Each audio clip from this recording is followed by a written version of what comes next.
Maligayang pagbabalik mga kasolid, tuluyan ang bibitawan ni Bob Arum ang isa sa mga star ng Top Rank promotion. Last fight na nga daw sa Top Rank.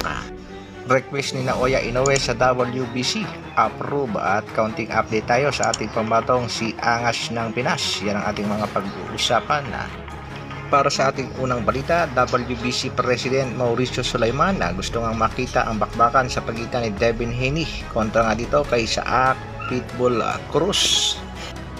Sa katunayan nga mga kasolid, dati na pala nag-utos itong WBC para sa bakbakan sa pagitan nitong si Isaac Pitbull Cruz, Mexican boxer. Noong ito nga daw ay hindi pa ganap na kampiyon at bago pa nga daw ito lumaban dito kay former WBA champion Rolly Romero. Ito nga ang naging pahayag ni Mr. Sulaiman. Mauricio Sulaiman wants the Mexican fighter to compete in the WBC, which Haney now holds. A fight that had already been ordered but that did not materialize. Sa kasalukuyan nga mga kasolid ay may laban itong si Devin Haney kontra nga dito kay King Ryan Garcia at ito nga ay gaganapin ngayong April 20. At ang mananalo nga dito sa bakbakang ito mga kasolid ay nga dito kay Mr. Sulaiman, maaaring si Sandor Martin ang susunod na makakalaban. Dahil ito ngang si Martin ang mandatory ng WBC Super Lightweight Division. Kung mananalo nga itong si Haney, matutuloy ang bakbakang Martin kontra Haney at etchepera muna ang bata ng MP na si Isaac Pitbull Cruz. Samantala, nalalapit na rin ang laban nitong si Canelo Alvarez. Ito nga ay gaganapin ngayong Mayo 4 kontra nga dito kay Jaime Munguia. Matitindi nga ang mga undercard sa bakbakang Canelo kontra Munguia. Isa na nga rito mga kasolid ang laban nitong si Heartbreaker Brandon Figueroa kontra nga dito mga kasolid kay Jesse Magdaleno. Matatandaan natin mga kasolid na itong si Brandon Figueroa ang nag-duck out dito kay Luis Pantera Neri, ang kasalukuyang makakalaban ng Japanese Master Naoya Inoue, at siya rin ang tumalo sa ating kababayang si Mark Magnifico Magsayo. Sa kasalukuyan itong si Jesse Magdaleno ay merong kartadang 29 wins, 80 knockouts, merong 2 talo. Samantalang itong si Heartbreaker Brandon Figueroa naman ay merong kartadang 24 wins, 80 knockouts, 1 lang ang talo. Isa rin sa mga undercard ng labang Canelo at Munguia ay ang bakbakan sa pagitan nitong si Mario Barrios kontra dito kay Fabian Maidana. Si Barrios ay may kartadang 28 wins, 80 knockouts, merong 2 talo at siya ang kasalukuyang may hawak ng WBC Interim World Welterweight title. Ito namang si Fabian Maidana ay may kartadang 22 wins, 60 knockouts, 2 talo.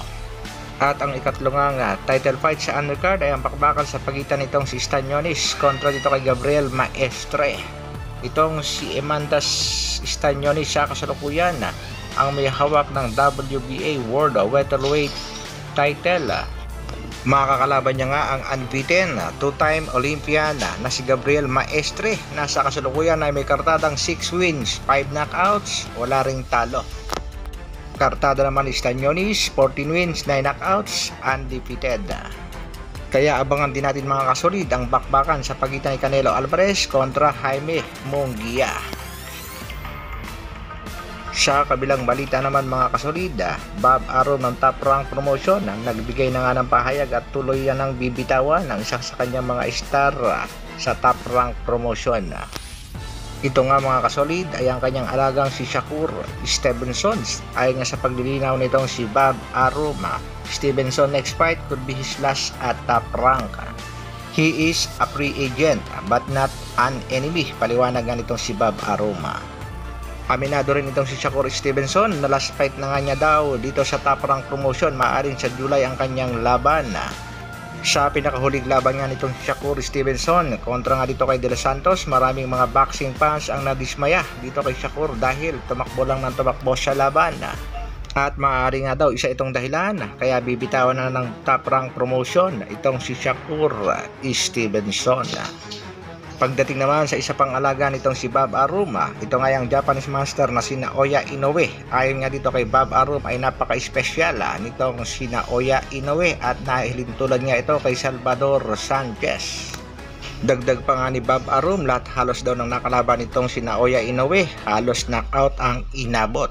Ang matindi pa nga dyan mga kasolida, ang request nitong si Inoue sa WBC President ay approve. Yan nga ay patungkol sa paglalabanan nilang belt nitong si Luis Pantera Neri, Mexican Bad Boy. Kasama nga dito ang WBC Diamond Belt. Prediction naman ng nakararaming boxing fans, round 2 lang daw ang itatagal nitong si Luis Pantera Neri sa kamay nitong Japanese monster na si Naoya Inoue. Para naman sa ating latest update sa ating nag-iisang angas ng Pinas na si Cuadro Alas, Janel Casimiro, sa kasalukuyan ay wala pa nga maibigay tayong exact date kung kailan talaga ang laban ng ating pangbato. At sa latest post naman itong si Cuadro Alas, It's My Boy, tila may pagdududa nga itong si Casimiro sa kanyang kapatid na si Jason. Grabe Kuya Lod, sa kalam talaga ang laki ng pinagawa. 10% lang ba kinuha mo sa akin, tol? Counting update lang tayo mga kasolid sa ipinapagawa namang mansyon nitong si Kuya Lod sa Kalama. Pinasyalan nga ng ating pangbatong si Janel Casimiro ang ipinapagawang mansyon ng kanyang kapatid na si Jason Casimiro, at nagulat nga si Alas sa napakalaking mansyong ipinapagawa ng kapatid. Regarding sa laban ng angas ng Pinas, abang-abang lang mga kasolid, malapit na rin niyang i-anunsyo ng Treasure Boxing Promotion. Hanggang dito na lang muna mga kasolid, maraming salamat sa patuloy na pagsuporta at panonood. Isang like naman dyan, at sa mga bagong mapapadaan sa ating munting channel, share, subscribe na rin. Mabuhay Dr. Alvin Vlogs. Brrrr.